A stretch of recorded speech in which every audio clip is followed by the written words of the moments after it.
Gautam, let's start your interview. Introduce yourself. हाँ sir. सबसे पहले सर नमस्ते सर। नमस्ते सर, नमस्ते मैम। सर मेरा नाम गौतम कुमार झा है। मैं दिल्ली में रहता हूँ।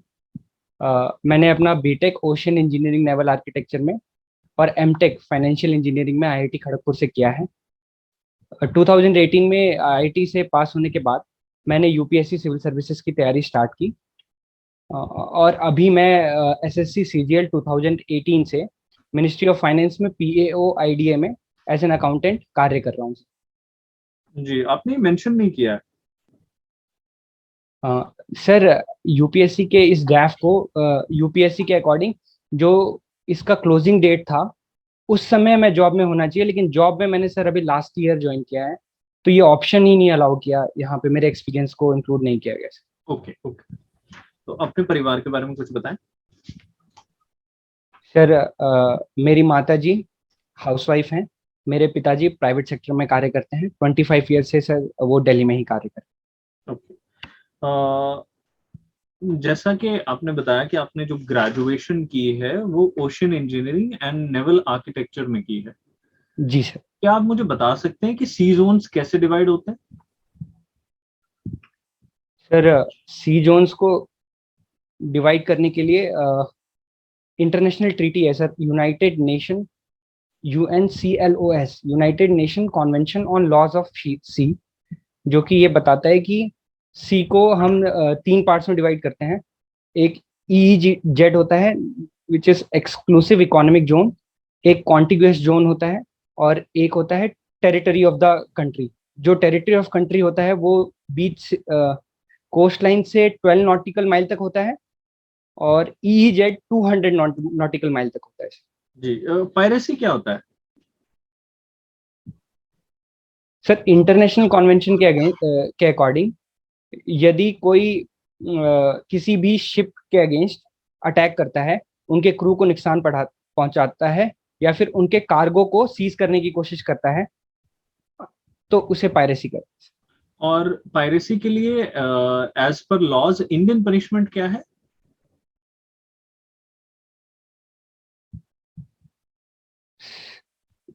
सॉरी सर, मैं इसके बारे में अवेयर नहीं हूँ। अच्छा, क्या आप हमें बता सकते हैं कि टाइटैनिक कैसे डूबा? Real reason. सर इसके एक दो मुख्य रीजन है। पहला, जो आइसबर्ग था उसकी टिप को देखने में थोड़ा डिले हुआ, कि नाइट कंडीशन थी, वो देख नहीं पाए टाइम पे। और उसके बाद जब टर्न लेने की कोशिश की गई तो जो रडर की लो एफिशिएंसी के कारण, उस समय टर्बुलेंस अधिक था तो रडर का एफिशिएंसी कम हुआ, तो वो जो डिजायर्ड ट्रेजेक्टरी था वो पा नहीं पाया। तो जब वो ऐसे मूव कर रहा था तो उसके बहुत सारे कंपार्टमेंट्स ब्रेक हो गए। वाटर टाइट कंपार्टमेंट्स उसके अंदर थे, लेकिन बहुत ज्यादा साइड्स में अफेक्ट हो गया और वाटर फिल होने के कारण वो डूब गया sir. How the engineers has worked on this, and what kind of new structures initiatives are taken with respect to the structural strength of the ships? Sir sir Titanic के बाद क्या changes किए गए वो इसके बारे में मैं अवेयर नहीं हूँ, लेकिन ये है कि जो वाटर टाइट कंपार्टमेंट है उसकी जो जो डिस्टेंस होनी चाहिए थी उसको कम किया गया है। और दूसरा सर, साइटिंग एबिलिटी को इम्प्रूव किया गया है, कि दूर से भी हम ऑब्जर्व कर सकते हैं। एंसिलरी प्रोडक्ट्स भी प्रोवाइड किए गए हैं ताकि हम दूर से सीबर्ग आइसबर्ग को ऑब्जर्व कर सकें। ठीक है, ठीक है। हाँ जी, मुझे ये बताएं कि ईपीएफओ अपना जो इन्वेस्टर्स का पैसा है वो कहाँ इन्वेस्ट करता है? सर ईपीएफओ अपना मनी कॉरपोरेट बॉन्ड्स में डालता है, और गवर्नमेंट सिक्योरिटीज में डालता है। और ये अभी ईटीएफ में भी सर 5 से 15% इन्वेस्ट करने लगा है। जी। और इन्फोर्समेंट ऑफिसर और अकाउंट ऑफिसर्स के रोल में क्या डिफरेंस है? सर इन्फोर्समेंट ऑफिसर ग्राउंड में रह के ये इंश्योर करता है कि काम कंप्लायंस अच्छे से हो रहा है या नहीं। ये इंश्योर करता है कि अगर कोई इशू जनरेट हुआ है एम्प्लॉय और एम्प्लॉयर के बीच में, तो उसकी इन्वेस्टिगेशन करता है, कि उसके डेटा और फैक्ट्स को इकट्ठा करता है, जबकि अकाउंट ऑफिसर ऑफिस में रहकर जो क्लेम्स आते हैं उनको हेयर करते हैं और जो इन्वेस्टिगेशन की रिपोर्ट बन के आई है उस पर डिसीजन लेते हैं। ओके। और आप किसी और एग्जाम के लिए भी प्रिपेयर कर रहे हैं ना, सिविल सर्विसेज के लिए? जी सर। तो अगर आपका सिलेक्शन वहां हो जाता है तो क्या आप अकाउंट्स ऑफिसर या इन्फोर्समेंट ऑफिसर की जॉब को छोड़ देंगे? फिर यदि मुझे अपॉर्चुनिटी मिलती है इंडियन सिविल सर्विसेज में तो मैं इंडियन सिविल सर्विस को चुनूंगा, क्योंकि वहाँ मेरे को और बड़ा स्केल पे इंडिया के लिए कंट्रीब्यूट करने का अवसर मिलेगा। What do you understand by public service? Public service क्या है?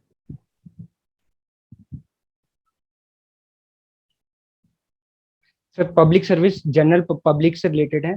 यदि कोई कोई इंस्टीट्यूशन ये इंश्योर करता है कि जनरल पब्लिक को वो अपनी जनरल पब्लिक को उनके वेलफेयर में सपोर्ट करता है तो वो पब्लिक सर्विस में आता है। जैसे कि government water, education, health provide करती है, ये सब पब्लिक सर्विसेज में आता है। जी।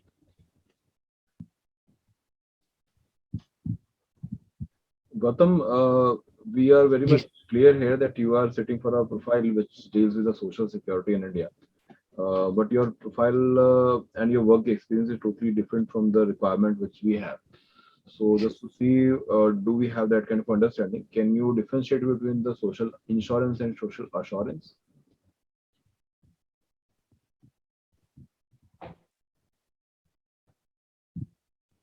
You heard my question? Sir sorry sir, मैं क्वेश्चन नहीं समझ पाया sir. Okay. Dif- My question is, what's the difference between social insurance and social assurance?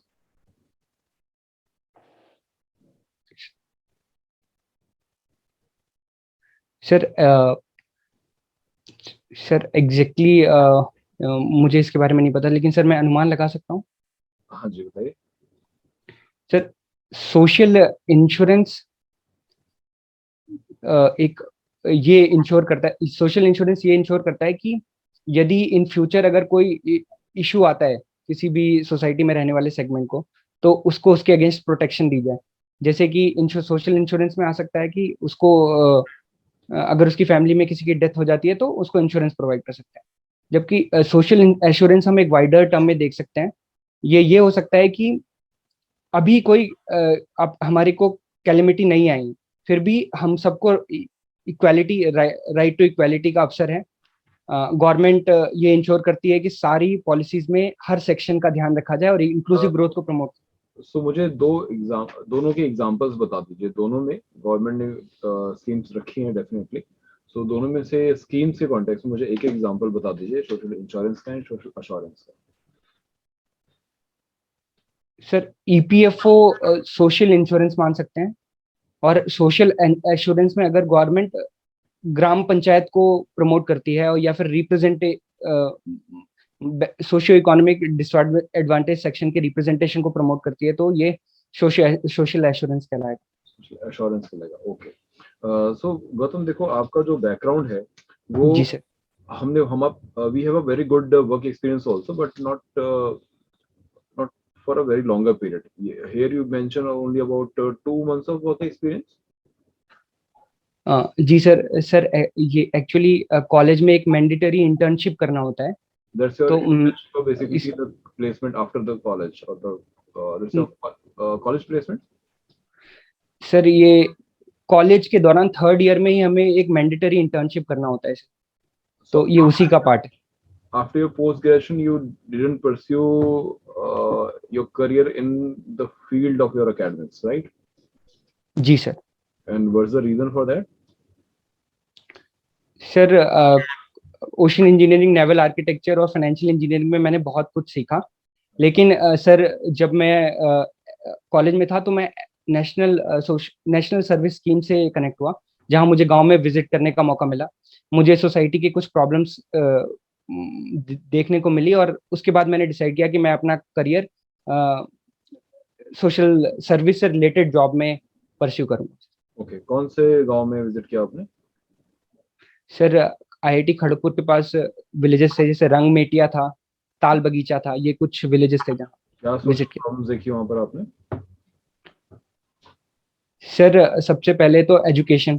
Sir वहाँ पे जो एजुकेशन इंफ्रास्ट्रक्चर था वो बहुत ज़्यादा पुअर था सर। वेंटिलेशन भी नहीं थी, लाइट्स भी नहीं थी, और जो बोर्ड्स भी थे वो वो उनका जो ब्लैक लेयर होता है वो इतना वीक हो गया था, तो कुछ लिखते थे तो दिखता ही नहीं था। ये एजुकेशन के क्षेत्र में मैंने देखा। दूसरा, वहाँ पर विमेन का लेबर फोर्स पार्टिसिपेशन बहुत कम है सर, और पॉवर्टी बहुत ज़्यादा है सर। वुमेन लेबर पार्टिसिपेशन से क्या ही बेनिफिट मिल जाएगा? Don't you think the specialization of job is the main idea that women should work, focus on the household responsibilities and men should work? In that way, you will be able to serve the society better because अब देखो, अगर society में अगर women जो है या किस गांव में वुमेन जो है अगर अपने बच्चे को पढ़ाने में ध्यान दे तो आपको स्कूल पे डिपेंड नहीं होना पड़ेगा, है ना? और मेल पार्ट अगर अर्निंग पे ध्यान दे तो they will be able to support their family. ठीक है, hmm. Specialization of job better नहीं है? वुमेन्स का पार्टिसिपेशन क्यों चाहिए आपको जॉब में? सर अभी हमारे नेशन, हमारी कंट्री में सर स्किल का लेवल बहुत कम है। तो अगर हम स्पेशलाइजेशन के लिए जाएं, बहुत सारे लोग लिटरेसी नहीं है उनके पास, तो ये ऐसा होगा कि हमने अ, उनसे अपॉर्चुनिटी छीन ही ली। हमने उन्हें कहा कि आप घर पे रहिए और घर के कार्य कीजिए। तो एक पैट्रियार्कल माइंडसेट दिखता है सर। अगर वो इकोनॉमी में थोड़ा भी प्रमोट करेंगी, तो ऐसा माना जाता है कि अगर विमेन को थोड़ा भी फंड मिलता है तो वो फैमिली में बहुत अच्छे से इन्वेस्ट करती है, हेल्थ में, एजुकेशन में। तो एक वाइडर लेवल पे देखें तो ये थोड़ा थोड़ा कंट्रीब्यूशन ही जीडीपी में 27% बढ़ा सकता है। आईएमएफ ऐसा कहता है अगर विमेन का पार्टिसिपेशन लेवल मैन के बराबर हो जाए। बिल्कुल ठीक बात कर रहे हैं आप, लेकिन फिर आपकी state government specifically your Adityanath not government, then why they are contracting कि ऑलरेडी जो गवर्नमेंट ने प्रोविजंस बनाए specifically with respect to factories act जहाँ पे वुमेन की पार्टिसिपेशन आपने रात को भी रखी है with due safety and security provisions, उसको लिमिट क्यों किया जा रहा है? फिर यूपी गवर्नमेंट क्यों उसे लिमिट करना चाह रही है that their working hours should be limited to the day shifts?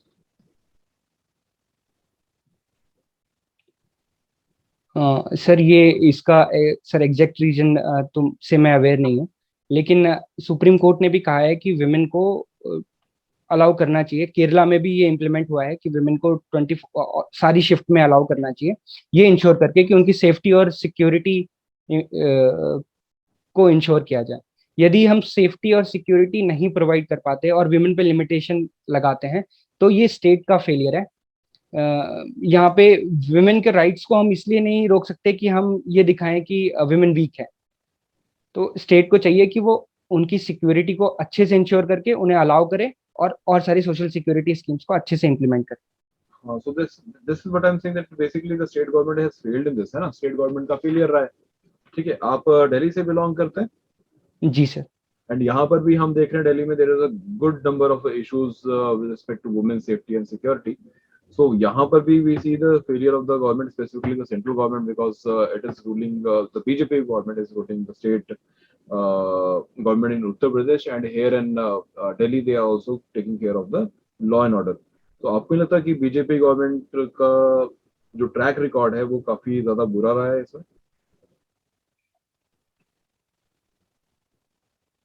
Sir statistically तो विमेन के जो क्राइम्स है वो बहुत बड़े हैं, लेकिन ये भी इस तरीके से भी देख सकते हैं कि जो गवर्नमेंट ने इस एरिया में कार्य काफी किया है, जिसके कारण रिपोर्टिंग अब ज्यादा हो रही है। इसके कारण भी हम क्राइम को बढ़ता हुआ देख रहे हैं। दूसरा, बहुत सारे स्टेप्स लिए हैं दिल्ली गवर्नमेंट और बीजेपी गवर्नमेंट ने। जैसे दिल्ली के कॉन्टेक्स्ट में सर बहुत सारे सीसीटीवी कैमरास लगाए गए हैं। फिर क्रिचेस फैसिलिटीज बनाई गई हैं ताकि विमेन अच्छे से अपना कार्य कर सकें। लेकिन ये है कि सर प्रॉब्लम्स हैं और उन्हें इम्प्रूव करने की जरूरत है। Okay, गौतम, आपने क्रिचेस का रेफरेंस दिया, मुझे बताइए कौन से लेबर लॉ से गवर्न किए जाते हैं the provision to provide creche facility? Sir sir sorry sir, something is happening in the voice sir, मैं ठीक से सुन नहीं पा अभी सुन पा रहे हो? रहा सर। Hello sir. हाँ जी, अभी सुन पा रहे हो आप गौतम? सर हाँ सर, अब ठीक है सर। हाँ अच्छा सॉरी गौतम, सर, मैं लास्ट क्वेश्चन नहीं सुन पाया। हाँ मेरा क्वेश्चन ये था कि क्रेच फैसिलिटीज जो है वो कौन से लेबर लॉ से या कौन से सेंट्रल एक्ट से गवर्न की जाती है और क्या प्रोविजन है क्रेच फैसिलिटीज के रिगार्डिंग? सॉरी सर, मैं ये लेबर लॉज और सर क्रिचेस के बारे में पूछ रहे हैं सर। मैं आपसे पूछ रहा हूँ क्रेच फैसिलिटी, क्रेच फैसिलिटीज क्या होता है? सर ये वो वर्किंग प्लेस पे ये फैसिलिटी प्रोवाइड की जाती है कि अगर विमेन का बेबी छोटा है तो वे उन क्रेचेस में लाएं और तो ये उनकी। बताइए कि कौन से एक्ट से गवर्न होता है इंडिया में क्रेच फैसिलिटी प्रोवाइड करने का प्रोविजन? सॉरी सर, मैं इसके बारे में अवेयर नहीं हूँ सर। मटर्निटी बेनिफिट एक्ट के बारे में जानते हैं? सर मटर्निटी बेनिफिट एक्ट के बारे में जानते हैं? हाँ, ये सर मैटरनिटी बेनिफिट। अच्छा, तो मुझे इसमें बताइए कि इसमें कितने वीक्स की हॉलीडेज मिलती हैं एक वुमेन को, एंड इसमें कोड ऑन सोशल सिक्योरिटी जो है वो क्या एडिशंस या क्या न्यू चीज ऐड, क्या न्यू प्रोविजंस ऐड कर रहे हैं? सर मैटरनिटी बेनिफिट एक्ट में जो दो बेबी तक 26, दो बेबी तक तो हर बेबी के लिए 26 वीक्स का हॉलीडे, पेड हॉलीडे प्रोवाइड किया जाता है, जो उनकी सोशल सिक्योरिटी को इंश्योर करता है। और सर सोशल सिक्योरिटी कोड के बारे में सर मेरे को पता नहीं कि इस प्रोविजन में क्या ऐड किया गया है, सॉरी सर। कब इम्प्लीमेंट हुआ है code on social security? Sir date, exactly date तो मैं रिकॉल नहीं कर पा रहा हूँ, बट लास्ट ईयर हुआ है sir implement. Last year implement हो गया है, और बाकी के तीनों कोड्स? सर एक तो कोड ऑन सोशल सिक्योरिटी है, एक कोड ऑन मिनिमम वेजेस है, एक कोड ऑक्यूपेशनल सेफ्टी है। ये भी नोटिफाई हो गए? सर मैं सर अवेयर नहीं हूँ सर इसके बारे alright, thank you.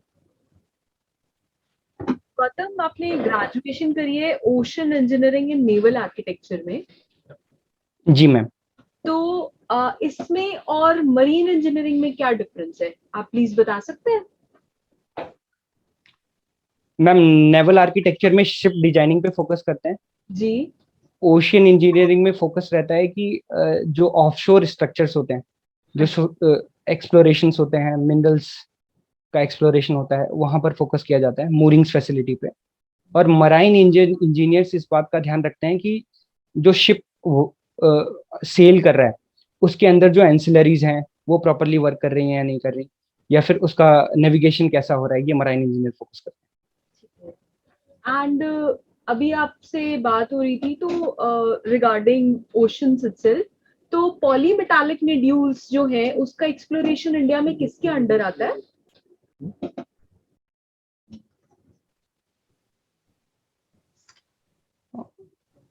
Ma'am exactly मुझे याद नहीं, लेकिन मैं अनुमान लगा सकता हूँ मैम।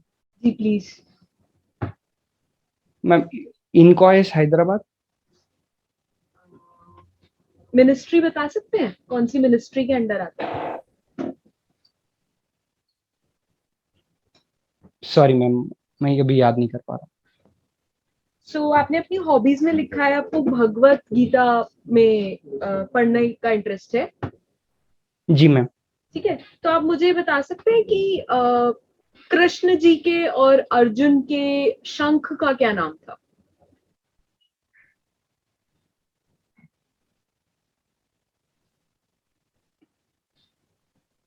सॉरी मैम, मैं अभी याद नहीं कर पा रहा। ठीक है।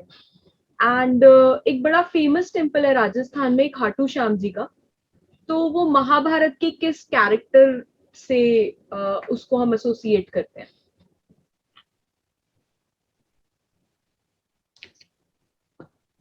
मैम भीम के पोते थे खाटू श्याम जी, उनका ओरिजिनल नाम मैं अभी ध्यान नहीं कर पा रहा हूँ, लेकिन कृष्ण भगवान और उनका संवाद हुआ था जहाँ पर उनसे उन कृष्ण भगवान ने उनका गर्दन मांगी थी, ये उसके पीछे का। बर्बरीक नाम Sorry. था शायद। पर मैम मैं याद नहीं कर पा रहा। कोई बात नहीं। 7 चिरंजीवी बताए गए हैं महाभारत में जो अर्थ पे भ्रमण करते हैं, उनमें से कुछ के नाम बता सकते हैं आप?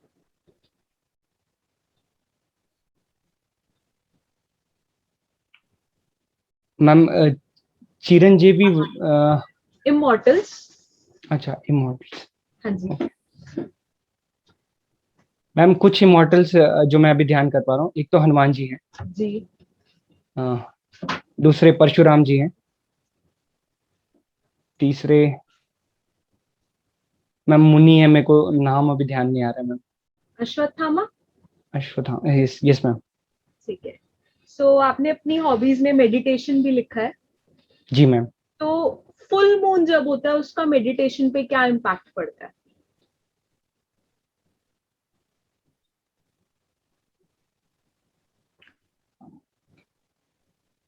सॉरी मैम, मैं अवेयर नहीं हूँ उसके बारे में। आपने रिफ्लेक्टिव राइटिंग लिखा है, रिफ्लेक्टिव राइटिंग को कैसे बताएंगे आप? मैम रिफ्लेक्टिव राइटिंग एक डायरी राइटिंग का फॉर्म है, जो मैं डेली बेसिस पे प्रैक्टिस करता हूँ।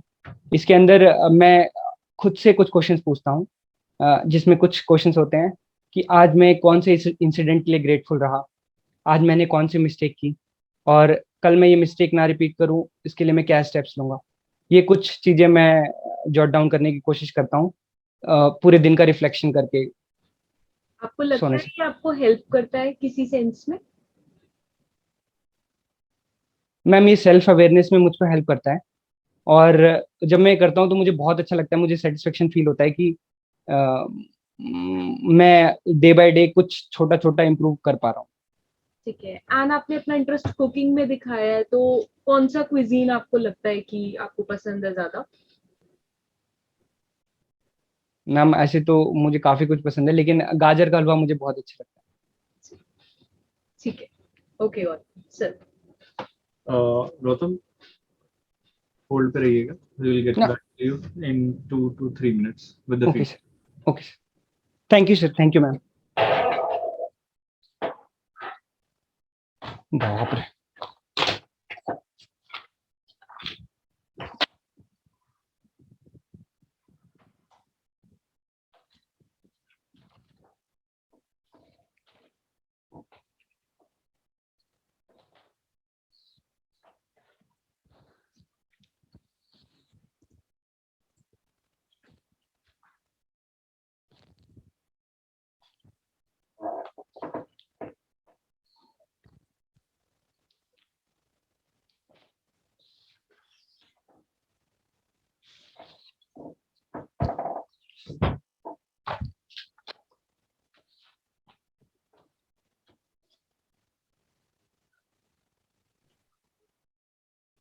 हाँ जी गौतम, जी sir. How did you feel? Sir थोड़ा नर्वस था सर। थोड़ा नर्वस था, उसके बाद आपने ये जो वर्ड बोला वो हमें सुन गया था वैसे तो, इंटरव्यू खत्म होते ही। हाँ, हाँ जी, ठीक है, चलिए कोई बात नहीं। गौतम, ओवरऑल जो आपकी अप्रोच है वो बहुत अच्छी है, पर्सनालिटी आपकी सूदिंग है, आप आंसर बहुत अच्छे तरीके से कर रहे हैं, ठीक है। कुछ चीजें जैसे आपने हॉबीज में जो लिखा है भागवत गीता, या मैम ने कुछ क्वेश्चन पूछे रिलेटेड टू महाभारत, वो आपको नहीं पता था, जी सर। ठीक है, तो थोड़ा सा आपको डिटेल में थोड़ा और प्रिपेयर करना पड़ेगा अपनी हॉबीज, ठीक है। और प्लस आप जब लैंग्वेज चेंज करते हैं तो you need to ask first, आपको ओके परमिशन लेनी पड़ेगी उसके लिए, ठीक है। Okay you have to prepare कि आपसे जो कुछ क्वेश्चंस हैं वो इंग्लिश में पूछे जा सकते हैं, ओके सर। बोर्ड आपको परमिशन भी नहीं दे सकता कि आप हिंदी में बात करें, ठीक है सर। ठीक है। तो आपको कुछ जो बेसिक चीजें हैं वो इंग्लिश में भी प्रिपेयर करने को मिली, ठीक है। कुछ भी आपको गेस करना है उससे रिलेटेड आप इंफॉर्मेशन ले सकते हैं, ठीक है। और पॉज भी ले सकते हैं, आप टाइम भी ले सकते हैं, आप गेस करने के लिए भी परमिशन ले सकते हैं। बाकी ऑन द नॉलेज पार्ट, एक बार अच्छे तरीके से ईपीएफओ कहाँ इन्वेस्ट करता है वो जरूर वो जरूर थोड़ा सा पढ़ लीजिएगा, ठीक है। कौन कौन से फंड्स हैं, कितना कितना परसेंटेज है जहां पर हम्म। ईपीएफओ जो है इन्वेस्ट करता है, ठीक है। थोड़ा सा पॉलिटिकल अप्रोच पर आपको ध्यान देना पड़ेगा, ठीक है, उसको आप गलत नहीं बता सकते हैं। थोड़ा सा बैलेंस आपको वहां पर आंसर करना पड़ेगा, ठीक है। कुछ आपको रीजंस भी ढूंढने पड़ेंगे, ठीक है। और प्रोग्रेसिव अप्रोच के साथ उसको आंसर देना है जो कि आपने एंड में दिया है, ठीक है। प्लस ग्रीटिंग्स आपको करने पड़ेंगे, ठीक है। ड्रेस आपकी यही रहेगी, नहीं सर, मैं कोट यूज करूंगा सर, अभी बहुत ज्यादा गर्मी हो रही थी इसलिए पहना ठीक है, ठीक है, अच्छी ड्रेस है। आप टाई थोड़ा और प्लेन ले सकते हैं अगर लेना चाहें, है। अच्छा ठीक है सर। ठीक है।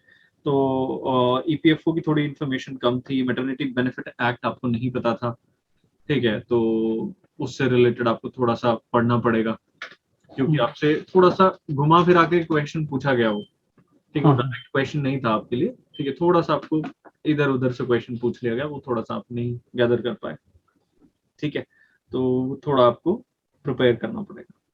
हाँ जी, ये था। और आपकी तरफ से कोई क्वेश्चन? सर जैसे ये मैटरनिटी बेनिफिट एक्ट का क्वेश्चन था, मुझे ये क्वेश्चन आ रहा था, लेकिन सर क्या हम सर ये गैस कर सकते हैं क्या सर? मैंने नो इसलिए बोला था कि कहीं ये देखो, मेरे को आइडिया है ना तो ही गेस करो, अदरवाइज अगर नहीं है आइडिया तो कोई गेस करने का मतलब नहीं, because this is basic laws, ठीक है। ये किसी जो जिसने लेबर लॉ नहीं पढ़ा वो भी इसका आंसर जानता है, ठीक है, तो वहां पे हम गलती नहीं कर सकते। अब जैसे आपने बोला कि कोड ऑन सोशल सिक्योरिटी जो है वो नोटिफाई हो चुका है, ठीक है, अभी हमें पता है कि चारों कोड में से कोई भी नोटिफाई नहीं, तो ऐसी बड़ी मिस्टेक नहीं कर सकते ना, इस पे हम गेस नहीं कर सकते। तो if you don't have the clarity, don't give the answer, just simply say that you are not quite sure, so you will read on that, ठीक है, तो वहीं से उसको मूव ऑन कर जाओ, बिकॉज फिर और प्रूव करेंगे, फिर जैसे क्रच से फैसिलिटी से शुरू हुए मैटरनिटी बेनिफिट पर हम आ गए, because you keep giving wrong answers, ठीक है, तो उससे बचना है, अगर क्लैरिटी है थोड़ा तभी गेस वर्क करना है, अदरवाइज कोई जरूरत नहीं है उस साइड पे जाने की जहाँ पे हम फंस सकते हैं, ठीक है। ठीक है। बाकी आपका इसमें जो पॉलिटिकल अप्रोच है that was very very right, ठीक है, वो क्वेश्चंस आपसे पूछ सकते हैं with respect to women empowerment, political your political opinion, तो हमने कभी भी किसी पॉलिटिकल पार्टी का नेम भी नहीं लेना है और हमेशा गवर्नमेंट करके बात करना है, ठीक है, कभी भी नेम नहीं लेना पार्टी का, ठीक है, वो अप्रोच बिल्कुल ठीक है। ईपीएफओ के स्पेसिफिक प्रोविजंस आपसे नहीं पूछे, बट आपका इंटरव्यू कब है? सर 22 को।